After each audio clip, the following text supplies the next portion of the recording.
Mr. Speaker, I am on the floor today in remembrance of the bombing of the United States Marine Corps Barracks in Beirut, Lebanon, 30 years ago. On October 23, 1983, at approximately 6:20 a.m. in the morning, a truck packed with explosives broke security and detonated outside of the barracks, killing 241 Americans and wounding 128 more. Mr. Speaker, I believe it is appropriate that on the 30th anniversary of this act of terrorism, we recognize the sacrifice of the individuals who lost life and limb and joined with their families and friends of the victims in mourning for their loss. Furthermore, I believe that we should learn from the example of America's leader at the time of the bombing, President Ronald Reagan. President Reagan appreciated the sacrifice made by our service members and was deeply pained by the loss of life. While many other presidents would have continued sacrificing young men and women for the sake of the mission in Lebanon, President Reagan acknowledged his mistake. I would like to take a moment to read a statement he made regarding the bombing. Quote, "Perhaps we didn't appreciate fully enough the depth of the hatred and the complexity of the problems that made the Middle East such a jungle. Perhaps the idea of a suicide car bomber committing mass murder to gain instant entry to paradise was so foreign to our own values and consciousness that it did not create in us the concern for the Marine safety that it should have. In the weeks immediately after the bombing, I believe the last thing we should do was to turn tail and leave.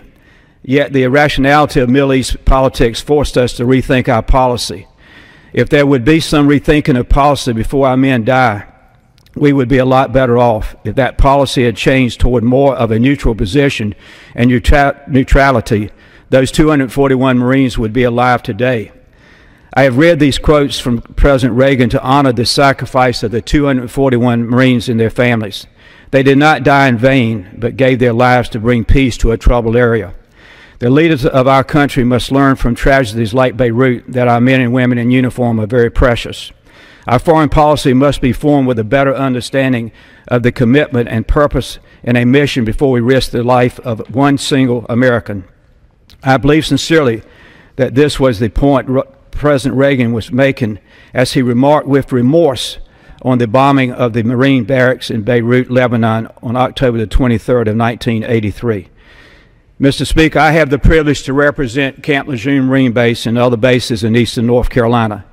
And I have visited the Beirut Memorial many times to look at the names, certainly people I never knew and probably would not have known. But the point is that our foreign policy continues today in Afghanistan.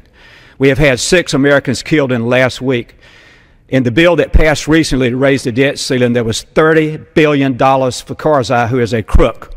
And I do not understand this Congress. I do not understand this Congress, why we continue to sacrifice our young men and women and why we continue to send money that we do not have to a foreign dictator, and we cut programs for children and seniors who won't have a meal. With that, Mr. Speaker, I honor the 241 who died by closing by saying, I ask God to please bless our men and women in uniform, to please bless the families of our men and women in uniform. And dear God, I ask you to continue to bless America. I yield back the balance of my time. The gentleman.